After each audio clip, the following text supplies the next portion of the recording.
10 ஆண்டுகளுக்கு முன்பு இதேபோன்று வறுமையிலுள்ள விசைத்தறி தொழிலாளர்களை மூளைச்சலவை செய்து கிட்னி விற்பனை செய்யப்பட்டது.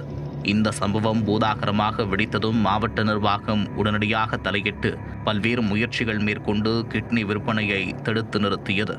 இந்த சூழலில் மீண்டும் அப்பாவி மக்களை குறிவைத்து கிட்னி விற்பனையில் ஈடுபடும் புரோக்கர்கள் மோசடியில் ஈடுபடுவதாக குற்றச்சாட்டு எழுந்துள்ளது. இந்த பகுதிகளை பொறுத்த வரைக்கும் விசைத்தறி கூடங்கள் நிறைந்த பகுதி. இங்கே அவர்களுக்கு தேவையான அந்த தொழிலாளர்களுக்கு தேவையான பொருளாதாரத்தை ஈட்ட முடியாத ஒரு சூழல் காரணமாக அந்த பற்றை, அதாவது அந்த விசைத்தறி கூடங்களில் முன்பணம் பெற்றுக் கொள்கிறார்கள்.